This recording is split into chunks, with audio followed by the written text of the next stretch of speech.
Master minds commerce చదవాలనుకునే 10th inter విద్యార్థుల తొలి ఎంపిక. సో కానీ డబ్బు ఎక్కడ మోసపోయారు మీరు? డబ్బు మోసపోవడం అంటే ఇప్పుడు నా ఉన్న పరిస్థితికి సంపాదించిన దాంట్లో బ్యాకప్ కాదు, కానీ ఒక ఫ్రెండ్స్, ఇద్దరు నా క్లోజ్ ఫ్రెండ్స్, అంటే పర్సనల్ ఫ్రెండ్స్, ఇండస్ట్రీ వాళ్ళు కాదు, వాళ్ళతో పాటు నమ్మి నేను షూరిటీ పెట్టాను సంతకానికి. అది నేను చేసిన పెద్ద పొరపాటు తర్వాత రియలైజ్ అయ్యాను. దేనికి షూరిటీ? ఒక బిజినెస్ రియల్ ఎస్టేట్ వెంచర్లో పెడదాం అన్నట్టుగా నాతో భూమి ఉంది కదా అంటే నేను ఇంకా ఆలోచించలేదండి, ఐడియా లేదు, పెట్టాను. వాళ్ళు నష్టపోయారు. అక్కడ నష్టపోవడం వల్ల నేను కట్టాల్సి వచ్చింది. అది అంటే షూరిటీ సంతకం మీరు పెట్టింది అంటే సాక్షి సంతకం అంతేనా? చెక్కులు ఇచ్చారు అన్ని నావే. అంటే వాళ్ళు నేను కలిపి అంటే సైలెంట్ పార్ట్నర్ అన్నారు, అలా పెట్టేసరికి అక్కడ కొట్టింది నాకు. అదే ఇయర్ కాలు కూడా విరిగింది. అంటే అన్నీ ఒకసారి వచ్చాయి. దాంతో నాకేమైందంటే పోనీ అంత డబ్బు పోయినా వాడికి నేను వర్క్ చేస్తున్నా, నేను వర్క్లో ఉండున్నా ఆ కట్టాల్సిన వాడు ఆగేవాడేమో నన్ను చూసి, సరే వీడు వర్క్లో ఉన్నాడు కొంచెం కొంచెం ఇస్తాడని.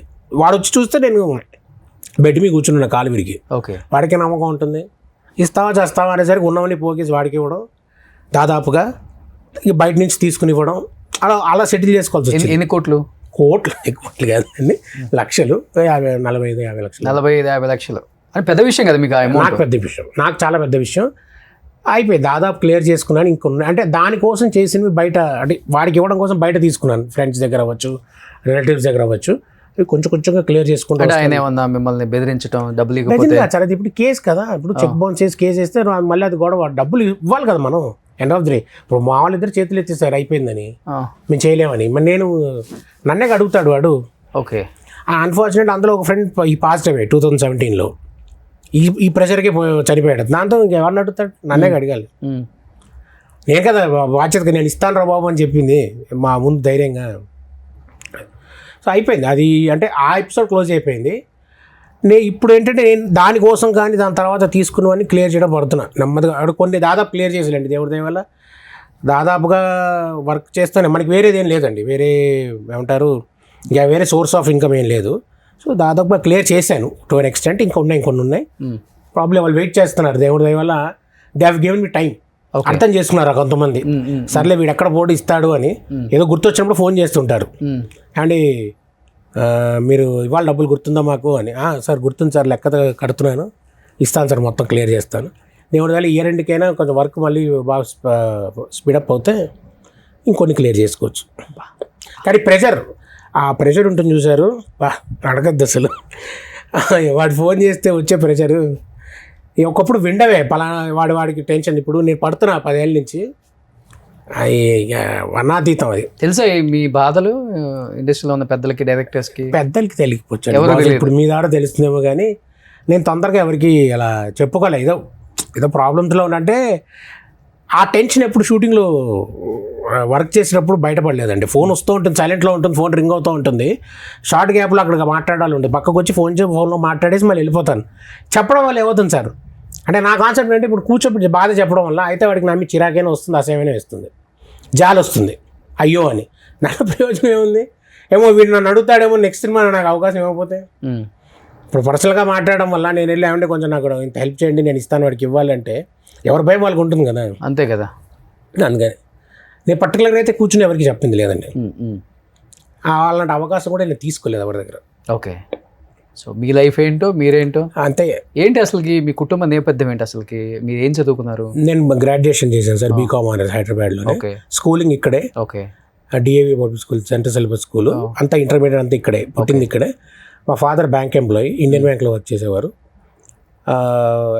మా ఫాదర్ చనిపోయిన తర్వాత కంపాషనేట్ గ్రౌండ్స్ మీద మదర్కి వచ్చింది జాబ్, అది కంటిన్యూ చేశారు. ఆవిడ 2012 రిటైర్ అయ్యారు. 16 ఆవిడ పాజిటివ్, ఇద్దరు చనిపోయారు. ఓకే, చాలా చిన్న ఏజ్లో చనిపోయారు. ఫాదర్ నాకు 16 years అప్పుడు, మదర్ 2016 36 నాకు అప్పుడు. సో చనిపోయారు. సో నేను మా బ్రదర్ ఉంటాం. కానీ రామచంద్ర గారికి పెళ్ళి అయిపోయింది, విడాకులు అయిపోయాయి, ఇప్పుడు సోలో లైఫ్ అంటే బికాజ్ ఈ ఆఫర్లు లేవనో, కుటుంబాన్ని పోషించలేకో, లేకపోతే అప్పులు అయిపోయినాయనో, ఫ్యామిలీ నుంచి దూరంగా ఉంటున్నారు అనేది అక్కడక్కడ ఎందుకు సర్క్యులేట్ అవుతుంటుంది. Is it right sir? నామి కూడా రూమర్లు వస్తాయి. నామి కూడా రూమర్ వచ్చేది ఉందా? నాకు ఏం లేదండి, ఇట్స్ ఆల్ నథింగ్. అది ఏవో గాసిప్, ఏదో నో మ్యారేజ్, నథింగ్. అవ్వాల్సిన ఏజ్లో చేసుకోవాల్సిన ఏజ్లో తర్వాత ఈ ఫైనాన్షియల్ ప్రెషర్స్కి ఇంకా ఇంట్రెస్ట్ అనకూడదు, ఒకరిని ఎందుకు ఇబ్బంది పెట్టాలి అనే కాన్సెప్ట్ వచ్చింది. ఓకే. ఇప్పుడు లెగ్ విరిగింది, బెడ్ రిడన్ అయ్యాను, నేనే స్ట్రగుల్ అంటే హ్యాండ్ టు మౌత్ స్ట్రగుల్ కాదండి, వర్క్ ఎప్పుడు వస్తుందో తెలియదు, ఎప్పుడు రికవర్ అవుతుందో తెలియనట్టు నేనే ఉండి మనం ఇంకోళ్ళని చేసిన వాళ్ళని ఇబ్బంది పెట్టినట్టే కదా. ఓకే. అలా అయిపోయింది. ఇప్పుడు అయిపోయింది, ఇంకా ఇప్పుడు దాని మీద జాస్ లేదు ప్రస్తుతానికి లేదులేండి జాస. ఓకే. అసలు పెళ్లి కాలేదు? మ్యారేజ్ అనేది లేదు. ఒక్కళ్ళే ఉంటున్నారు ఇప్పుడు? నేను, మా బ్రదర్, మా తమ్ముడు. Own brother. ఆయన మ్యారేజ్ చేసుకున్నారా? లేదు, ఆయన చేసుకోలేదు. ఎందుకు? ఆయన చేసుకోకపోవడం కారణం కొంచెం ఏంటంటే, అన్నకైతే పెద్దవాడికైతే చిన్నవాడే చేద్దాం మా అమ్మగారు ఆగి నేను చెప్పా, నా వృత్తి వేరు వాడి వృత్తి వేరు. ఓకే, సో వాడికి చేసేయమ్మా, ఎవడంత ఆలోచించాడు, నాకైందా వాడికైందా అని ఆలోచించే టైం ఎవరికి లేదు అంటే, సరే ఇంట్లో వాళ్ళ ఆలోచనలు ఉంటాయి కదా, నీకు కాంది వాడికి అని అలా అయిపోయింది. తర్వాత ఇంకా ఇద్దరికి ఆవిడ పాజిటివ్ అయిన తర్వాత అది అయిపోయింది ఇంకా అక్కడితో.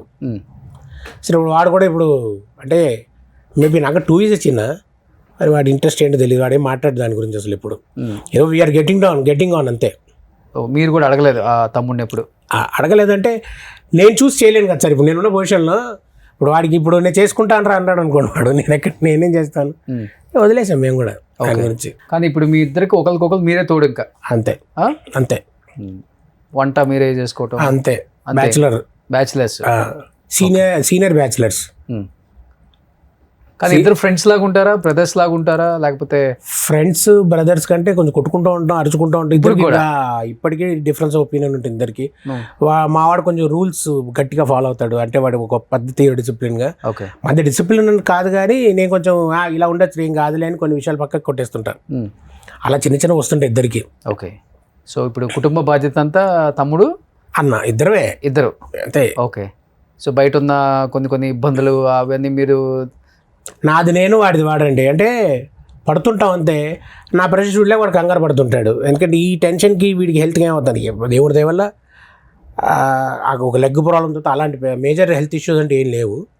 కానీ ఏంటంటే వాడికి భయం, ఏదైనా మళ్ళీ ఇబ్బంది పెడుతుందా, మళ్ళీ వాడికి ఏదైనా ఏజ్ కదా, 45 ఏళ్ళు నాకు ఇప్పుడు. 45? ఇప్పుడు 80 బాగుంది, నేను 45 ఇప్పుడు. సో వాడికి ఏంటంటే వీడికి ఏదైనా ఇప్పుడు ఈ ఏజ్లో ఎలాంటి ఇబ్బంది ప్రెషర్ తీసుకుంటాడా అని అలవాటు అయిపోయింది సార్ ప్రెషర్ తీసుకోవడం అనేది. ఓకే. కానీ 45 సంవత్సరాలు? అవునండి. తమ్ముడికి 43. సో అమ్మ నాన్న ఇద్దరు లేరు. కానీ ఈ యాక్సిడెంట్ జరిగిందన్నారు కదా షూటింగ్లో, కానీ అలాంటి టైంలో అనిపిస్తుంది కదా, పెళ్లి చేసుకుంటే ఒక ఫ్యామిలీ ఉండేది, ఎవరో ఒకరు తోడు ఉండేవాళ్ళు, ఫుడ్ వండి పెట్టేవాళ్ళు, అంటే అప్పటికి బాధ్యతలు కొన్ని అయితే ఫ్యామిలీకి.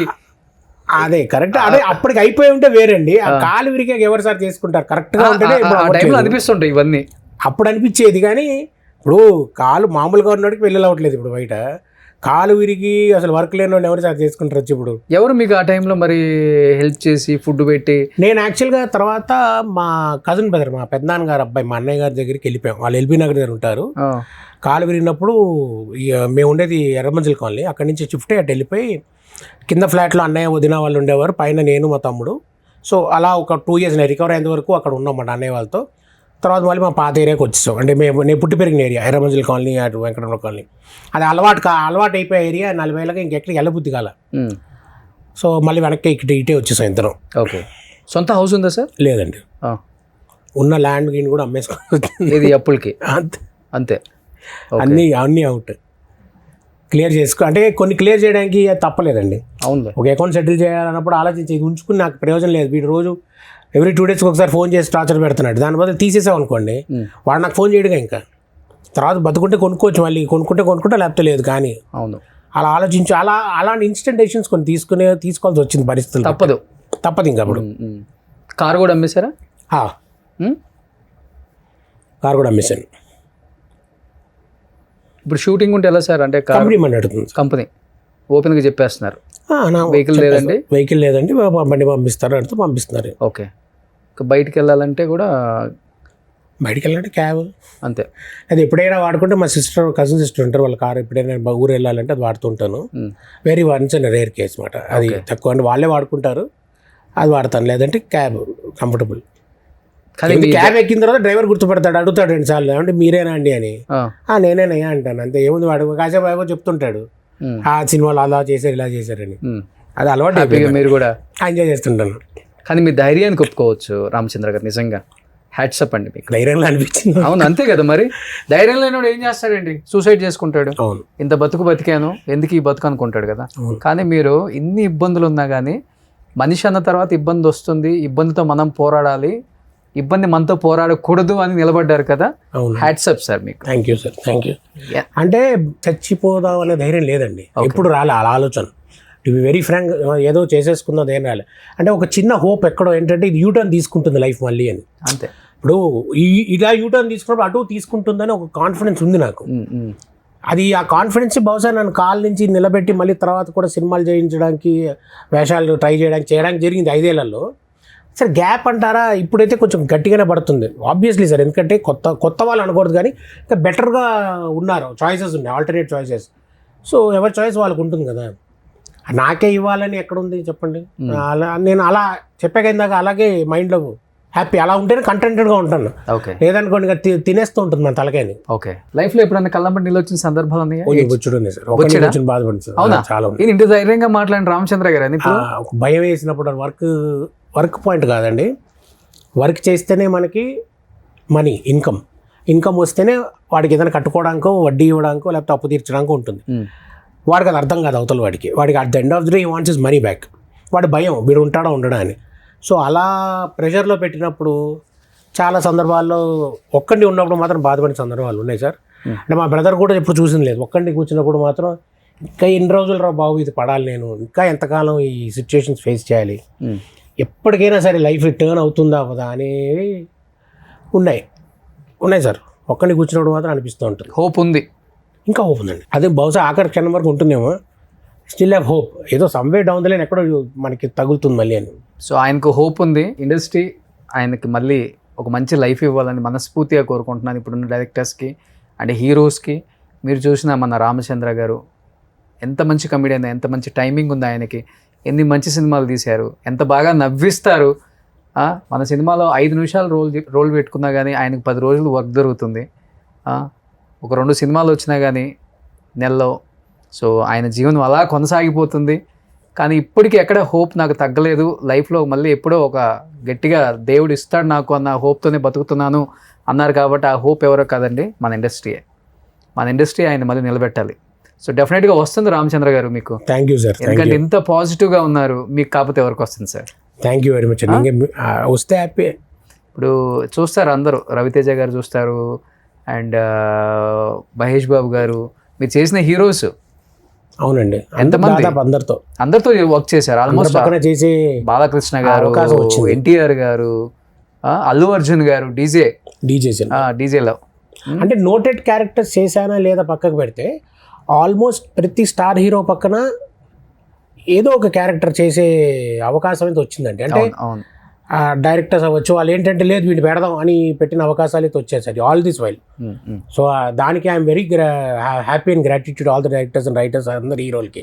ఎందుకంటే ఇప్పుడు చేయగలుగుతానని నమ్మకం. ఇప్పుడు నోటెడ్ అయిందా లేదా పక్కకు పెట్టండి, పలానా ఈ స్టార్ హీరో సినిమాలో ఉన్నావా లేదా అనేది కూడా ఒకలాంటి కంటెంటే చెప్పుకోవడానికి ఉంటుంది. పలానా సినిమా చేసామని మనం. ఓకే, డెఫినెట్గా ఉంటుంది కదా. I'm happy for that. Suman టీవీలో మీ పర్సనల్ అండ్ బిజినెస్ ప్రమోషన్స్ కోసం కింది నెంబర్కి కాంటాక్ట్ చేయండి.